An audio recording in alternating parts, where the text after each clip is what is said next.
Assalamualaikum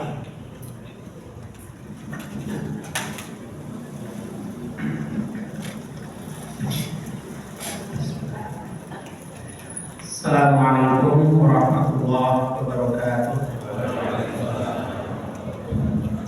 Kayaknya belum serentak nih, terutama ibu-ibu. Perlu dibacakan pantun ya, serentak. Ke Kedung Muni membeli donat. Cakep. Donat dimakan sepulang haji. Yang menjawab salam saya dengan semangat, saya doakan segera berangkat haji. Amin. Mau gak Bu? Oke. Assalamualaikum warahmatullahi wabarakatuh. Alhamdulillah, semoga segera dipanggil oleh Allah untuk berhaji. Alhamdulillahilladzi hadana li kitabih wa faddalana ala sa'iril umam bi akrami ahbabi. Hamdan yastajibu al-marhum min ridhahi wa yastatibu al-mahzuna min ata'i wa yaj'alna min as-sakirina li na'ami was-sabirina ala bala'i wal 'arifina bi awliya'ihi wa a'da'ihi. Asyhadu an la ilaha illallah wahdahu la syarika lah wa asyhadu anna Muhammadan abduhu wa rasuluh la nabiyya wa la rasula ba'dah, amma ba'd. Bapak Ketua Cabang beserta segenap jajarannya yang saya hormati, rahimakumullah, para pengurus Aisyah, para alim ulama, ibu-ibu dan hadirin yang dirahmati Allah Subhanahu wa taala. Alhamdulillah, saya termasuk yang sangat berbahagia pada pagi hari ini karena diberikan kesempatan untuk bisa bersilaturahim sekaligus juga silaturahim dengan masyarakat, khususnya warga persyarikatan yang ada di Kedung Muni dan sekitarnya. Saya pertama kali masuk Pekalongan tahun 2005 dan mempersunting salah seorang warga dari Pekalongan, saya bawa di sini. Tetapi baru kali ini mendapatkan kesempatan untuk bisa bersilaturahim dan silaturahim dalam satu forum yang sangat terhormat, yang konsepnya tabligh akbar. Insya Allah sudah memenuhi syarat Pak Ketua, karena menurut pengamatan sepintas saya, insya Allah yang hadir sekitar 100 lebih, insya Allah kurang lebih sudah memenuhi syarat untuk tabligh akbar. Karena tadi saya cerita ada Ustaz Irfan dan Pak Ketua, ada beberapa cabang yang bisa kita jadikan sebagai uswah dalam konteks pelaksanaan kajian ataupun pengajian. Beberapa tahun saya mengisi pengajian di Sukoharjo dan Klaten. Pengajian Ahad pagi yang pesertanya tidak kurang dari 4 hingga 5.000 orang. Sehingga setiap kajian itu terkumpul lebih dari 30 juta untuk kesejahteraan warga dan kaum serta kebutuhan dakwah dan jihad Islam. Beberapa waktu yang lalu diberikan kesempatan di daerah Kendal, Hari Bermuhammadiyah, dalam tabligh akbar itu yang hadir menurut panitia sekitar 10-an ribu warga. Tentu bukan karena penceramahnya, tapi lebih karena konsep yang dibangun itu sangat mapan dan bagus sekali. Ketika saya tanya, kenapa kok bisa sampai 5 ribuan yang hadir dalam setiap pengajian? Kata kuncinya istiqomah. Maka ketika Nabi ditanya itu kan jawabannya qul amantu billah summa istaqim. Karena di awal itu hanya belasan orang yang hadir. Tetapi istiqomah sekarang tidak kurang dari 4 hingga 5 ribu yang konsisten yang istiqomah. Nah, kita mengadakan kajian ini sudah melebihi konsep awalnya, maka membangunnya itu insya Allah lebih mudah. Alhamdulillah. Nah, karena itu mari kita terus meningkatkan rasa syukur kita kepada Allah Subhanahu wa Ta'ala, karena kita diberikan langkah yang cukup ringan untuk bisa menghadiri satu majelis taklim ini, yang tidak semua orang itu punya kesempatan atau menyempatkan diri untuk bisa hadir. Itu adalah hidayah. Maka kalau Ustaz Irfan tadi berangkat ke tempat saya di Binagria, balik ke sini, kira-kira berapa kali putaran roda mobil beliau itu? Insya Allah itu akan menjadi investasi pahala.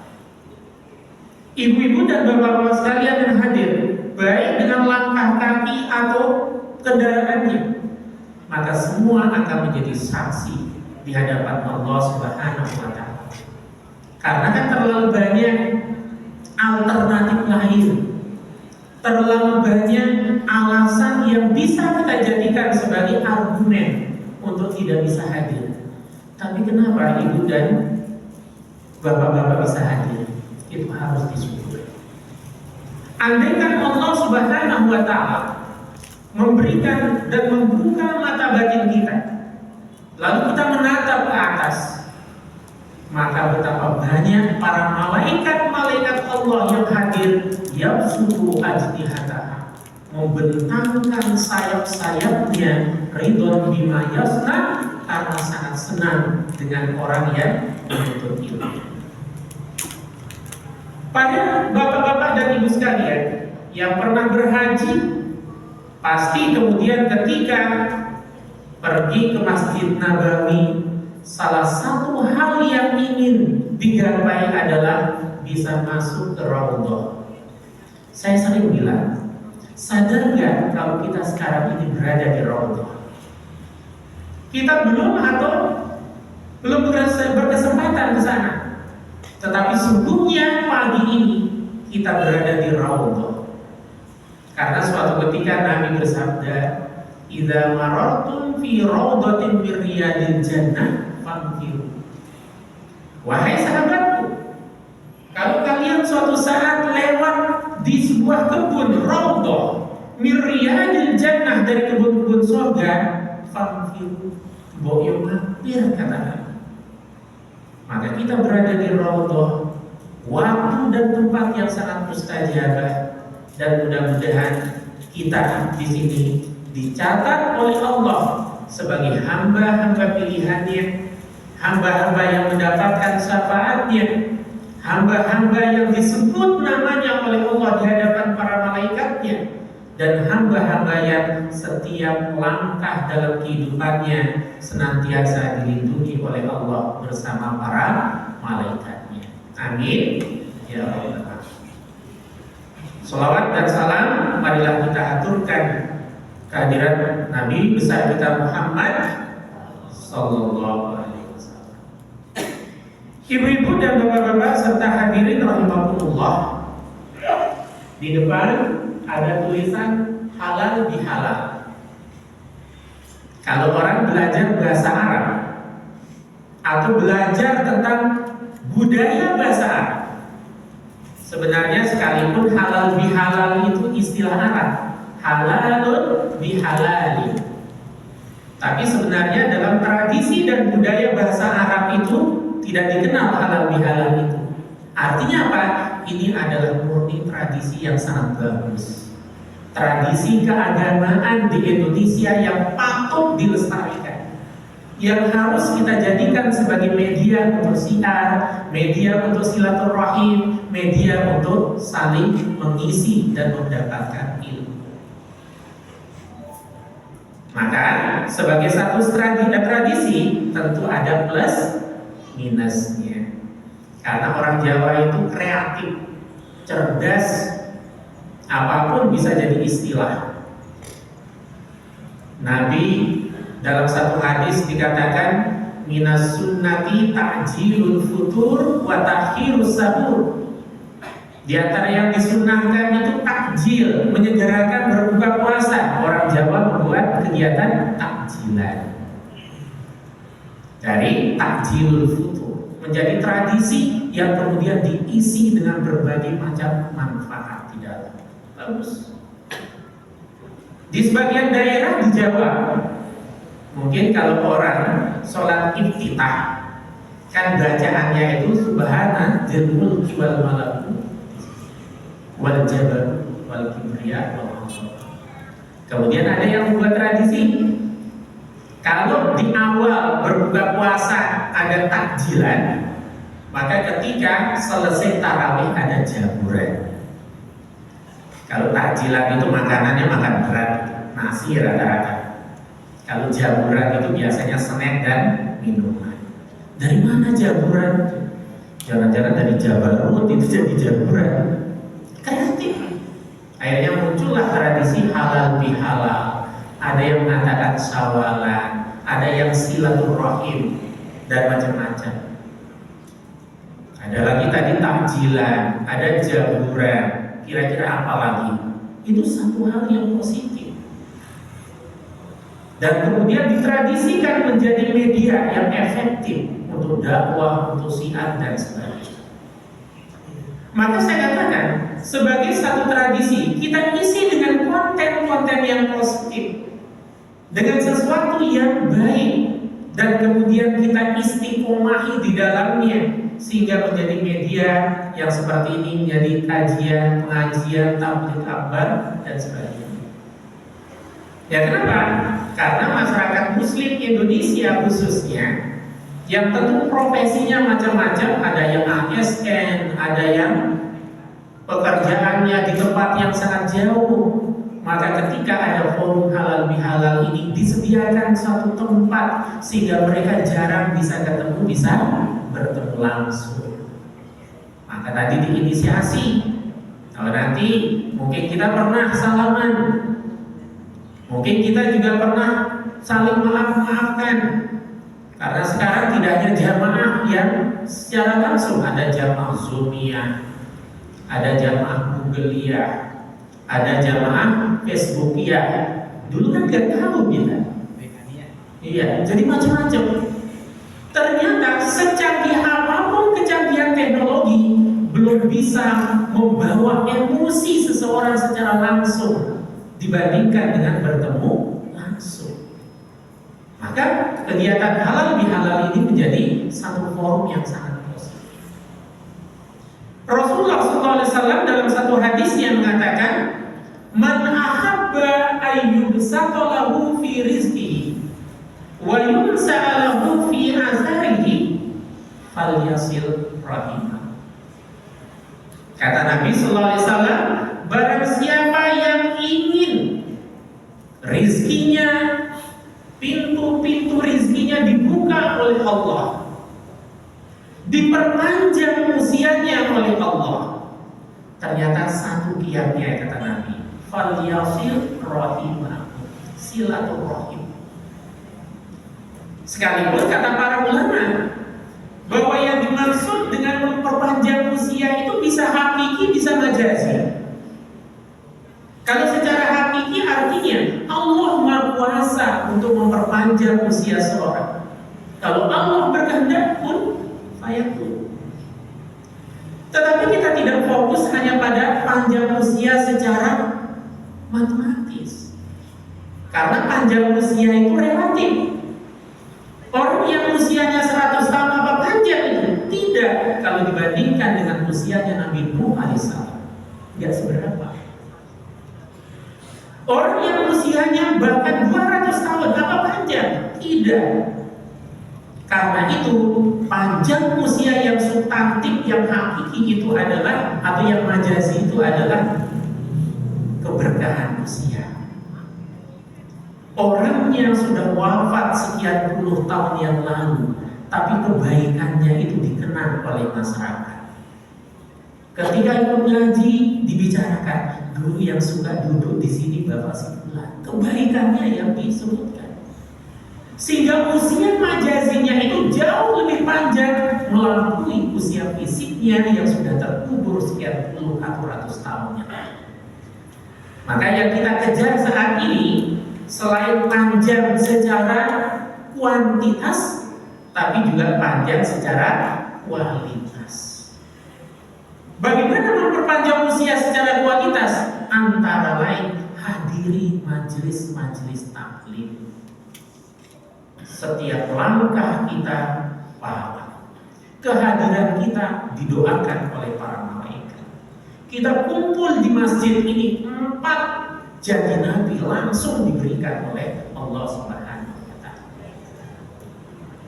Kenapa? Karena yang namanya kajian itu kan tidak hanya tadarrusul Quran. Ma ijtama'a qaumun fi baitin min buyutillah yatluna kitaballah wa yatadarrasuna bainahum. Ini kita tadarus, saling memberikan ilmu, wawasan. Illa nazalat alaihimus sakinah, ketenangan hidup diberikan oleh Allah. Wa ghasiyatumur rahmah, dilimpahi rahmat. Para malaikat mendoakan. Bahkan dalam hadis sahih lain dikatakan doa malaikat juga, Allahumma arhamhu, Allahumma ighfirlah. Nah, kalau malaikat makhluk Allah yang sangat dekat dengan Allah mendoakan kita, itulah keberkahan usia. Nah, karena itulah saat ini mari kita tajdidun niyah. Kita perbaharui niat kita. Tadi disampaikan oleh Pak Ketua Cabang, itu disediakan presensi. Jangan sampai presensi itu jadi niat utama kita, tapi itu hanya bonus-bonus dunia. Niat kita apa? Thalabul ilm. Karena orang yang menuntut ilmu keluarnya saja sudah fi sabilillah hatta yarji'a. Kehadirannya dicatat sebagai investasi pahala. Para malaikat mendoakan minimal dengan dua doa. Ampuni dosanya, limpahkan rahmat. Ya, ada ruginya orang yang sejenak meluangkan waktu dan kesibukannya untuk menambah kualitas dan keberkahan usia lewat majelis taklim. Maka tentu secara pribadi saya sangat berharap sekali suatu saat ini akan menjadi cabang yang ideal. Pertama sudah sanggup menghadirkan 100-an orang. Padahal di Klaten yang bisa menghadirkan 5-6 ribu secara konsisten itu awalnya hanya belasan orang. Tapi istiqomah. Apalagi ditambah tidak cuma hadir, ada silatul ilmunya, ada silatul lahminya, ada kotakannya di situ. Plus dunia dapat santapan jasmani, santapan rohani juga dapat. Sakinah, ghasiyatul rahmah, wa hafatul malaikah, dilindungi oleh para malaikat. Puncaknya yang keempat ini yang sangat kita harapkan. Wa zakarakumullah fi man indah.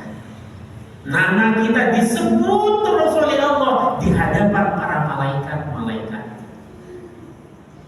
Mudah-mudahan kemudian Allah mengatakan Irfan. Tentu saya tidak mengatakan Pak ya, karena Allah yang menyebut Wah Irfan, Ustaz Irfan. Disebut nama di hadapan para malaikat. Itu sabda Nabi. Luar biasa. Maka nilai atau manfaat pertama dari tradisi halal bihalal kita ini adalah silaturahim. Yang silaturahim menurut Rasulullah itu bisa membuka pintu-pintu rezeki, dan yang kedua bisa memperpanjang usia, entah secara matematis tapi tentu juga secara substansi. Nilai kita mendapatkan keberkahan usia, apa yang kita dapatkan ini menjadi pahala, wawasan dan seterusnya. Apalagi manfaatnya? Tadi di Indonesia terkenal dengan tradisi mudiknya. Maka tadi sebelum pengajian kita ngobrol tentang perjalanan mudik sebagian kita. Oh ternyata di mana-mana macet. Menghadapi macet, setiap orang berpikir kita lewat jalan pintas. Padahal yang mikir lewat jalan pintas tidak cuma dirinya sendiri, yang lain pun jalan pintas. Akhirnya jalan pintas ya juga padat. Kenapa? Karena orang jarang bisa bertemu, bersua secara langsung, apalagi dengan jumlah yang sangat banyak. Di tempat saya dan di berbagai tempat mungkin caranya beda-beda. Kalau di tempat saya di Jogja, selesai sholat Idul Fitri, semua tidak pulang ke rumah, tapi langsung kumpul di masjid. Akhirnya silaturahim pada hari H, mengakui apa kesalahan kita, saling memaafkan, bahkan ada ikrar sawalan. Jadi macam-macam kiat dan kreativitas di luar ibadah mahdoh tidak masalah. Namanya muamalah. Bahkan kita memberikan media untuk orang lain melakukan kebaikan. Itu mansana sunnatan hasanah. Menjadi kreasi kebaikan diikuti oleh orang lain, maka akan menjadi amal jariah yang terus mengalir. Tetapi ada sisi negatifnya kalau kita tidak hati-hati. Sisi negatifnya apa? Orang seringkali kemudian merasa, sekalipun sekarang salah, nanti saya minta maaf waktu bulan Syawal. Nah, ini hati-hati. Padahal tadi baru kita Al-Mukarram sudah membacakan wasari'u ila maghfiratin min rabbikum wa jannatin 'arduha as-samawati wal ardu u'iddat lil muttaqin. Surah wasari'u, segera. Banyak di antara umat kita melakukan kesalahan kepada sesama, kepada orang lain. Tidak ada kemudian niat untuk segera minta maaf. Kenapa? Nanti bulan Syawal. Itu hati-hati. Jangankan bulan Syawal, besok pagi apa bisa kita pastikan seperti apa diri kita? Apakah kita masih bernapas? Maka dalam hal meminta maaf, baik secara vertikal hukumullah, menyangkut hak-hak Allah, maupun secara horizontal hukumul adami, jangan ditanggung. Minta maafnya harus segera. Maka konsep halal bihalal dalam Islam itu setiap saat dan setiap hari. Apa dalilnya? Silakan dibaca dalam hadis riwayat Al-Bukhari dan Muslim, di mana Rasulullah SAW bersabda, "Man kanat lahu mazlamatun li akhihi."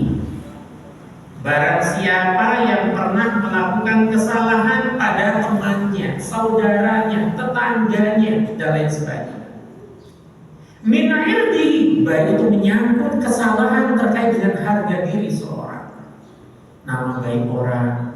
Sekarang itu kan kejahatan itu sangat gampang.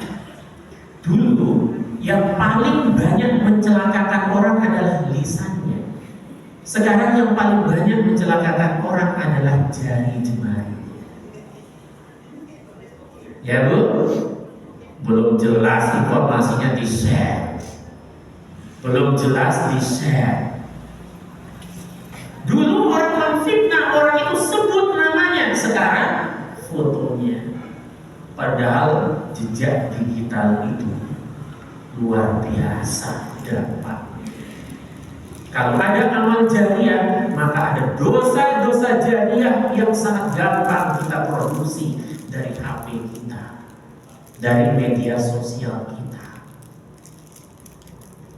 Salamatul insan fi hifzil lisan. Keselamatan seorang tergantung menjaga lisannya. Sekarang ya, fi hifzil asabi. Keselamatan seorang tergantung dari kehebatannya dalam menjaga jari jemari. Nah, kalau orang pernah melakukan kesalahan menyangkut harga diri seorang, difitnah orang itu, ausain minhu, atau kesalahan-kesalahan yang lain, kata Nabi, faliyatahallahu minhul yaum, maka hendaknya dia, kalau bahasa ini, hendaknya dia halal bihalal saat itu juga, pada hari itu juga. Ini dalil halal bihalal nih. Hadisnya ada dalam Al-Jami' Sahih Bukhari wa Muslim. Sabda Nabi apa? Kalau kita pernah melakukan kesalahan pada orang lain, jangan tunggu waktu 1 tahun lagi di bulan Syawal, tetapi halal bihalal pada hari itu juga. Qabla an la yakuna dinarun wala dirham, sebelum nanti uang dan harta benda itu tidak bermanfaat lagi. Maksudnya apa? Sebelum kematian itu tiba. Sebab ketika orang sudah meninggal, tidak punya kesempatan lagi untuk minta maaf. Falyatahallalhu minul yaum. Ternyata halal bihalal itu tiap hari. Artinya apa semangat ini? Maka konsep kita, mari kalau kita punya kegiatan kajian ahad pagi rutin, kita niatkan tolabul ilmi, kita niatkan silaturahim, juga kita niatkan. Mungkin kita pernah salah kepada teman kita, minta maaf. Halal bihalal. Qabla alla yakuna dinarun wala dirham. In kana amalun sholih, tapi ketika orang itu nanti sudah wafat, belum sempat minta maaf kepada teman yang dia zolimi. Kata Nabi, kalau dia punya pahala-pahala kebaikan, maka pahalanya itu untuk menebus kezalimannya kepada orang lain. Maka sering kita dengar, kalau orang berdosa kepada Allah tanpa perantara, minta maaf kepada Allah. Tapi ketika dosanya kepada orang lain, Allah belum memaafkan sebelum dia minta maaf kepada orang itu. Lalu kata Nabi, kalau kebaikannya, pahalanya itu sudah habis untuk menebus kesalahannya kepada orang lain, sebaliknya maka dosa orang lain itulah yang akan dia tanggung. Berat kan? Maka mari kita biasakan halal bihalal itu secara substansi setiap saat. Maka dalam Islam bukan meminta maaf yang dianjurkan, justru saking orang itu gampang melakukan kesalahan. Tetapi yang dianjurkan adalah memaafkan. Fa'fu anhu wastaghfir lahu, dan karena minta maaf itu gampang. Tapi orang yang sudah kemudian dizolimi itu berat. Nah, kenapa halal bihalal ini menjadi penting kita lakukan tiap hari, bahkan bukan hanya momen tertentu, supaya kita tidak menjadi orang muflis. Muflis itu apa? Bangkrut, pailim, bukan mukhlis ya. Kalau pakai kha orang ikhlas, tapi pakai fa, muflis, orang yang bangkrut, orang yang pailim. Kalau orang bangkrut masih hidup di dunia, masih punya kesempatan untuk bangkit kembali. Tetapi ketika orang bangkrut di akhirat, tidak ada kesempatan untuk balik ke dunia lagi. Maka dengan model yang sangat bijaksana, sebelum Nabi mengajarkan tentang siapa orang bangkrut itu, ditanya dulu oleh Nabi. Kalau seorang guru, seorang dosen, ini yang disebut dengan metode persepsi. Jadi sebelum ngajarin orang ditanya dulu. Apa kata Nabi? Atadruna manil muflis? Wahai umatku, tahu nggak kamu siapa orang bangkrut itu? Siapa orang yang pailit? Ternyata sahabat Nabi itu sama kayak kita. Kalau kita ditanya siapa orang pailit, mesti standarnya materi. Ya kan? Kalau bisnis mesti untung rugi. Maka jawaban sahabat apa? Al-muflisu fina man la dirham lahu wala mata. Wahai Nabi, kata sahabat, orang bangkrut itu menurut kami adalah orang yang gak punya modal lagi. Dirham, uangnya habis untuk bayar hutang. Bahkan sekarang banyak orang yang gali lubang tutup lubang. Bahkan kemudian menggunakan media namanya pinjol. Orang banyak jadi korban. Hutangnya 5 juta, tanah 1 hektar hilang. Di Jogja saya sering dicurhati oleh bapak, oleh ibu-ibu yang rumahnya dekat UMY sana, banyak kemudian masuk memberikan pinjaman, kasih pinjam 5 juta. Jaminannya apa? Sertifikat tanah. Ada yang sekian ratus meter. Padahal 5 juta. Berapa bulan tidak ditagih, sengaja kok, itu triknya kok. Tapi nanti kemudian sudah banyak bunganya, interestnya, baru akhirnya dia merasa berat. Utangnya 5 juta jadi puluhan juta. Akhirnya apa? Gara-gara pinjol, gara-gara rentenir tanahnya. Itu yang terjadi. Itu orang bangkrut di dunia masih mending. Tapi kalau di akhirat ini, walau kata sahabat, orang bangkrut itu orang yang modalnya habis, bisnisnya juga ludes. Lalu apa kata Nabi? Al-muflisu min ummati mayyati yaumal qiyamati bisolatin wa siyamin wa zakatin, dan seterusnya. Enggak, kata Nabi. Orang bangkrut itu bukan orang yang habis modal, bangkrut bisnisnya. Tapi bangkrut sejati adalah orang yang nanti di hari kiamat membawa pahala sholat banyak sekali, pahala puasanya banyak sekali, pahala zakatnya banyak sekali. Artinya apa? Investasinya sangat banyak ketika dibawa ke akhirat. Tapi ingat kata Nabi, wayati wa qad satama hadza. Tapi dia juga membawa utang. Apa utangnya? Satama hadza. Dia telah mencaci maki orang lain. Wa qadzafa hadza. Dia menuduh orang lain melakukan hal-hal yang negatif. Sekarang banyak kan lewat media sosial. Gak jelas faktanya, gak jelas ini, share. Terus saja ya. Dibaca orang banyak. Kalau kita ngomong langsung yang dengar 2-3 orang. Kalau kita share di media sosial berapa banyak baca. Itu saja. Wa akala mala hadza. Dan dia juga punya dosa, punya hutang yang sangat besar. Makan harta orang dengan cara yang batil. Nah sekarang cara memakan harta orang dengan batil itu apa? Macam-macam. Bagi bisnismen, nipu. Jual beras, gajinya dikasih tambal magnet atau dikasih dempul. Ya mungkin beratnya cuma setengah ton. Kali sekian kilo, kali sekian orang yang beli, kali sekian bulan bahkan tahun, berapa ton beras yang dia makan secara halal.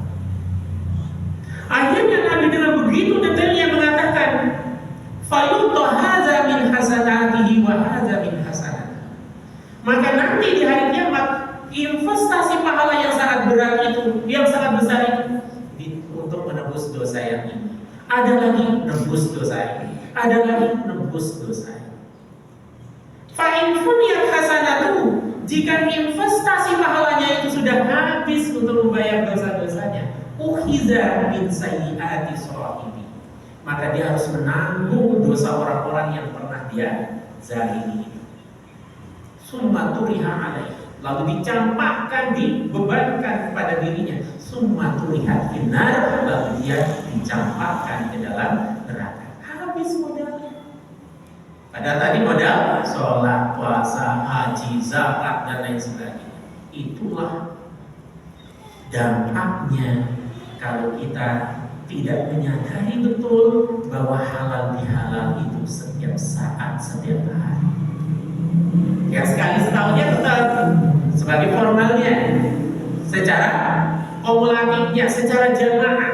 Tetapi individu kita harus punya satu prinsip, bahwa jangan pernah menunda-nunda dan menanggung keburukan. Apalagi itu menyangkut masalah hukukul ada. Muflis akhirnya kita. Maka di dalam surat An-Nisa ayat 17 jelas, innamat taubatu 'alallah lilladzina ya'maluna su'a. Satu kejelekan, satu dosa. Jadi tobat yang diterima oleh Allah itu kita mohon maaf kepada Allah. Bukan ditabung nunggu bulan Syawal, nunggu bareng-bareng. Padahal banyak juga orang yang salaman tidak lahir dari hati. Padahal hadis yang mengatakan orang yang bertemu lalu dia berjabat tangan, maka digugurkan dosanya pada saat dia berjabat tangan. Itu bukan sekedar formalitas, tapi lahir dari kesadaran. Sebab kadang sering kita kecewa Pak Ketua. Kecewanya apa? Misalnya kita salam, sudah serius salaman ternyata cuma diginiin tau. Kan ada perasaan dia, oh kita udah serius begini ternyata cuma begini. Bininya pun sambil natap orang lain, tidak hadir dari kesadaran, dari nurani yang paling dalam. Dimaafkan ya? Belum tentu. Bahkan orang yang sudah giliran tangannya kecewa. Nah maka nanti serius, tidak hanya formalitas tapi kehadiran dari hati sanubari, bahwa kita menyadari mungkin orang lain itu tidak merasakan, mungkin kita tidak sengaja. Nah itulah pentingnya kita saling memaafkan. Nah orang yang semacam itu faulai kita yatubullah alaihi. Jadi orang yang segera minta maaf itu yang dimaafkan oleh Allah. Tetapi kata Allah dalam lanjutan ayatnya, taubat itu tidak diterima kalau itu kemudian sayyi'at sudah ditabung begitu ibaratnya. Nah itu nanti bisa tidak baca di dalam surat An-Nisa, bahwa kita harus segera, baik dosa vertikal kita kepada Allah maupun dosa horizontal kita kepada sesama. Ibu-ibu dan bapak-bapak sekalian yang dirahmati Allah Subhanahu wa taala, jadi intinya dalam forum yang sangat terhormat ini, marilah pertama kita coba lestarikan, kita coba kemudian istiqomahi untuk melaksanakan dan menyuburkan majelis-majelis taklim, baik itu yang sifatnya umum ataupun yang diinisiasi dan dikelola oleh pimpinan pada setiap jenjangnya. Ada mungkin pengajian tingkat ranting, ada pengajian tingkat cabang. Mari kita niati itu sebagai media kita untuk taqarrub, media kita untuk silaturahim, media kita untuk berinvestasi pahala, dan media kita untuk saling memaafkan. Nah kalau ini kita lakukan, insya Allah pimpinan di tingkat cabang menjadi ramai.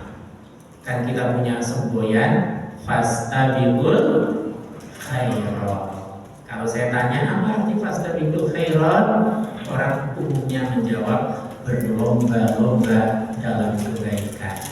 Saya katakan itu terjemahan yang tidak tepat, setidaknya kurang tepat. Karena istibah itu bukan berlomba-lomba dalam kebaikan, tetapi berlomba-lomba menjadi yang terbaik. Fastabiqul khairat. Tidak hanya sekedar berlomba dalam kebaikan, tapi berlomba menjadi yang terbaik. Itu kalau dalam tafsir ketika menjelaskan makna istibah, itu terdepan dalam kebaikan. Maka ini bisa kita manfaatkan, dan saya sangat-sangat mengapresiasi tadi apa yang disampaikan oleh Pak Ketua Cabang kita, berbagai macam ikhtiar antara lain dalam melaksanakan atau menyemarakkan kegiatan majelis-majelis taklim. Mudah-mudahan dari sini nanti akan lahir satu contoh fastabiqul khairat yang sejati, yang sesungguhnya menjadi uswah bagi cabang-cabang yang lain. Ternyata di cabang Kedung Muni itu ada majelis taklim yang rutin diselenggarakan, istiqomah para pesertanya. Nah kalau istiqomah itu dilakukan, insya Allah maka orang kemudian akan tertarik. Sedikit saya cerita, dalam beberapa kajian saya yang hadir di depan itu, seperti kemarin ada Ustaz Dana Rais, ada Ustaz Marfuji Ali, ada lagi Pak Busro Muqaddas, ada Pak Fahmi Muqaddas, ada lagi ya Muhlas Abror, Ustaz Muhlas Abror. Suatu saat saya kan orang junior, tapi yang di depan itu orang-orang yang sangat senior. Saya yang sejatinya harus belajar dari beliau. Satu saat saya tanya, Ustaz, kenapa sih Ustaz mengikuti kajian ini kok di depan dan selalu hadir yang pertama? Jawaban apa itu beliau? Bukan karena itu, tapi saya ingin memberikan contoh teladan supaya yang lain juga tergerak untuk hadir. Bayangkan, sosok sepuh secara ilmu, sepuh secara usia, tapi ikut kajian orang yang masih miskin ilmu, miskin wawasan. Ternyata jawaban beliau salah satunya, termasuk dari Ustaz Abror, ini saya cerita di mana-mana. Karena beliau selalu orang pertama yang datang dalam kajian yang saya isi itu dan di depan. Ketika saya tanya, niatnya uswah, supaya orang tergerak hati. Padahal Nabi mengatakan, man sanna sunnatan hasanatan falahu ajruha wa ajru man amila biha ba'da. Orang yang membuat contoh teladan yang baik diikuti oleh orang lain, dia mendapatkan 100% dari kebaikannya itu dan 100% dari setiap orang yang diikuti itu. Min ghairi an yanqusa min ujuri usai, tanpa mengurangi sedikit pun dari pahala orang-orang yang ikut kita. Maka inisiator kebaikan adalah orang yang sedang menginvestasikan pahala jariah. Maka mari lewat posisi kita sebagai pengurus cabang, kita niatkan itu sebagai investasi untuk menanam sepeninggalan kita ada kegiatan yang kita inisiasi ternyata rutin dilakukan oleh orang lain. Anak, istri, harta kita bisa meninggalkan kita di dunia, tapi investasi pahala kita itulah yang akan kekal, yang terus mengalir. Semoga dari apa yang saya sampaikan yang sangat sedikit dan mungkin tidak ada artinya dari sisi ilmu, insya Allah sudah paham semua, tapi mudah-mudahan bermanfaat untuk masing-masing dan jamaah pada umumnya. Saya kira demikian. Kalau tadi saya awali dengan pantun, saya tutup juga dengan pantun. Cendrawasih Burung Irian, terima kasih, cukup sekian. Cuma tadi saya diminta untuk tutup dengan doa. Monggo, mari kita doa tutup. Mari kita tunjukkan ego kita, tundukkan hati dan harapan kita, senantiasa berhusnuzon kepada Allah. Semoga doa harapan kita dikabulkan oleh Allah Subhanahu wa taala. Innallaha wa malaikatahu yusholluna 'alan nabi ya ayyuhalladzina amanu shallu 'alaihi wa sallimu taslima warhamna bi rahmatika ya arhamar rahimin. Allahumma inna nas'aluka bi annana nashhadu annaka antallah la ilaha illa anta al-ahadus samad alladzi lam yalid wa lam yulad wa lam yakul lahu kufuwan ahad. Allahumma ighfir lana dzunubana wa li ikhwanina alladzina sabaquna bil iman wa la taj'al fi qulubina ghillan lil ladzina amanu innaka ghafurur rahim. Allahumma arinal haqqa haqqan warzuqna ittiba'ah wa arinal batila batila warzuqna ijtinaba. Rabbana zalamna anfusana wa illam taghfir lana wa tarhamna lanakunanna minal khasirin. Rabbana la tuzigh qulubana ba'da idh hadaytana wa hab lana min ladunka rahmah innaka antal wahhab. Allahumma ij'al fi qulubina taqwa.